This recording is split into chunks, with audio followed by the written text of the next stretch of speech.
Hi everyone. Okay, I'm gonna try not to look at myself. I'm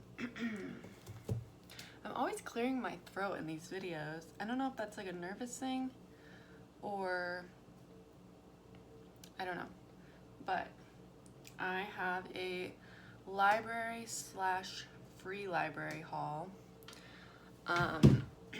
So I accidentally, this was so embarrassing. To be honest, I was like humiliated.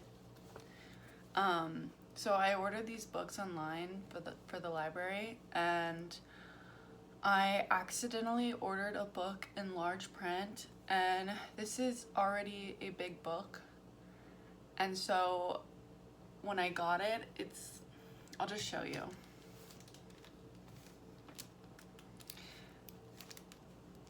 So I got the Goldfinch,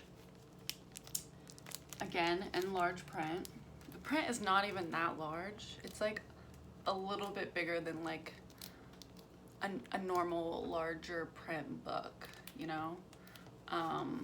So this is definitely the biggest book I've ever read, even without the large print. The biggest book I've ever read. I'm about like 27 pages into it, as you can see by my bookmark. I started it last night, and I was already like 10 pages in. I was like, okay, this is gonna like be painful. I'm already like emotional about it. It's just, I don't know, it's making me emotional. Like, it's just very beautifully written, like his descriptions of his mother and stuff like that. It's just very heartwarming and sad. But that's all I'm gonna say for right now, because I'm only like 20 something pages in. Okay, I got 5 books at the library. So the next one I got was another Donna Tartt. I got The Little Friend, which is also a large book. I think this is in normal print, and it's just like another big book. The inside, these books are kind of falling apart, honestly, but I just want to show you. I'm like scared it's gonna fall apart. I just want to show you how beautiful this is. Stunning. So I'm excited. I have no idea what this is about. No idea. But I'm gonna I know I can't finish all these books within like 3 weeks or however long you can keep a book, so I'm gonna have to check them out, which is fine. I'm like I know there's really no consequences to keeping a book for longer than you have it, like longer than the rental time, at least here in LA, but I just don't want to abuse that system, so I will just renew it, or I guess. Okay, next one I was really excited about is Black Swans by Eve Babitz. There's really only 2 or 3 books from her that I really want to read. I want to read, is it Slow Days and Fast Company? Fast? Yeah. I really want to read that one, and I think that's her first book, if I'm not mistaken. And then I wanted to read Black Swans. So this is just stories, short stories. I honestly thought it was a novel, but it's not, but that's cool. And then the next book I got is Housemates. I think this book came out either last year or this year sometime. I started it at work, but I only got a few pages in, and so far it's interesting. I like how it is told from the perspective of this woman in her 70s, I think, and she's talking about a story from when she was younger, about her old housemate. So, and I think this is like a road trip kind of book. So I'm excited about that. I think I'm gonna just like not read any of these one at a time. I'm just gonna probably like flip through and, you know, whatever my mood is, that's what I'll read. Okay, the last book from the library I picked up was Lolita. This is a really good haul, I think. I also started this last night, and it's just obviously it's a very well-written book. I don't think I have to tell you that. It's famous for a reason. So I'm enjoying it so far. Okay, that's all I'm gonna say about those books because I have just started them. But so yesterday I went to the store, and as I've mentioned before, I have a free library right next to the grocery store that I go to. So I checked it out, and I'm happy I did because I got a really good haul. So the first book I picked up was Ordinary People by Judith Guest. I think I've heard of this book, but I have no idea what it's about, but it says a novel for all ages and all seasons. And so I like that. I like how small it is. I think that this will be like a really easy breezy book to read. Okay, I don't want to put my books with the library books, so I'm gonna put this over here. The next book I got is a very popular book, or it was popular, I guess, when it came out, is The Girls by Emma Cline. It's set in the 60s, 1969, which is fun. Again, I don't really know much about any of these books. Evie Boyd is 14 and desperate to be noticed. It's the summer of 1969, and restless, empty days stretch ahead of her until she sees them, the girls, hair long and uncombed, jewelry catching the sun, and at the center, Suzanne, black-haired and beautiful. Yeah. I love having these books because I don't have any pressure to actually even read them or finish them in a certain time. So this book is kind of thick, so it's another one I will probably take my time with. The next one, I've never heard of this book. It is Possible Side Effects by Augusten Burroughs. Never heard of this person before. Just has an interesting cover, and I don't know what it's about. So, unflinchingly, Augusten Burroughs gouges himself literally and figuratively, bleeds, gets it on paper, often without a neat resolution or the genre's obligatory epiphany, and then makes you laugh. Now that's genius. That's from the New York Times Book Review.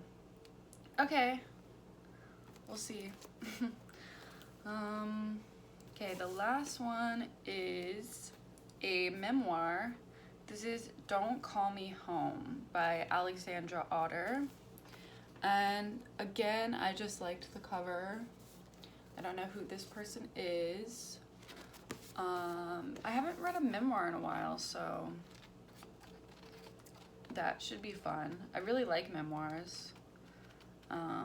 The last memoir I read was Minka Kelly's, and I met her at Barnes & Noble, and it was amazing.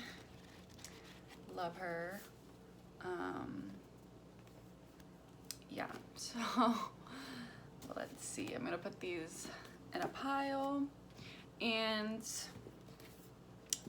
I'll give a quick update about my August wrap up, I guess, in a way, because I'm probably not going to finish any more books while August is still going on. I finished Play It As It Lays yesterday morning, and then I finished Hot Pink yesterday night. I read like most of Play It As It Lays yesterday morning, and it was weird because I thought it would be the last one for me to finish, but I knew I had to finish it. So I kind of just breezed through the second half of the book. It was more than a half. But it went by very fast. I had notes on this, and now I'm away from my notes, so maybe I'll do like a separate video, but I will just say, like, I loved it. It was beautiful and emotional and depressing. I did not admit, like, I think when I first started reading it, I wasn't very engaged, and I thought it was written well. I just wasn't personally, like, engaged in it. But then yesterday I really did get into it, and I think I kind of sadly relate to Mariah, and I thought, like, the writing about her mother and her daughter, and like all the time she was thinking about her daughter, I feel like in other stories that would just be like a side thing and like not really mentioned, but you could really feel the pain and how much she just wanted to be with her daughter and her mother, and like her screaming out for her mom. It was just very emotional and compelling, and probably my favorite part of the book. And it was just like, the way it was written, it was just, everything happened exactly how it should happen. There was no like bad unnecessary stuff, you know what I mean? I don't know. I guess I should have my notes, but I don't. So yeah, I really love that book. I could definitely see the inspiration that it had on Bret Easton Ellis, especially in Lesson Zero. Specifically at the end of the book, there's these almost like letters or just like journal entries in italics, and there's that that same thing happens in Lesson Zero, and which is kind of interesting because Lesson Zero is in like first person perspective. Like, Clay is the narrator, but he's also narrating these specific, almost like memories, but stories about his time in Palm Springs with his grandparents. But yeah, anyways, I could see the inspiration in that. And also the fact that this book was, I don't even know, this is so embarrassing. Like, it's, what is it, like third person? It's not first person. It's like the narrator is telling the story of our main character. I don't know what that's called. I'm sorry. I'm not like an English person. But I have been reading a lot of books in like first person, so I think I really needed that because it affirmed that I should probably be doing that with the story I'm writing right now. It just probably would make it, I don't know, it probably suits the story I'm writing right now, one of the stories I'm writing right now. So yeah, the Hot Pink book, I was like kind of trudging through it at the end. Like the last 3 stories, I kind of just, you know, when you're reading and you're not really taking it in, but you don't even care to like go over and read it again. That's how it was in the end. There was one funny part in the last story where this guy has like a lisp, and like he's just like writing out the sentences the way that they sound, like phonetically, and I just thought that was funny. As a fellow lisper, I thought that was funny. But yeah. I'm not gonna rate these books because I don't rate books. But yeah, I guess that's my reading update. I read, I think, 7 books this month, which is really good for me. I didn't read any of those plays or anything. I already told you I put American Psycho away for now. So, like, that's not even in my mind. I just had to finish these books. These library books are my main focus right now. And I kind of want to go in and, because I've like put on hold books that I want to read. And that's what I did with these books. And then they all came in at the same time. I was not expecting that. And now I want to cancel the holds on all the other books that I have on hold because I can't keep up with this if they're all going to come at the same time. I just cannot do that. So, and I want to have time to read some of my own books. So, yeah, I need to do that today sometime, some point. But yeah, that's my reading update / book haul. If you're watching and you read any of these books, let me know. Okay. Bye-bye.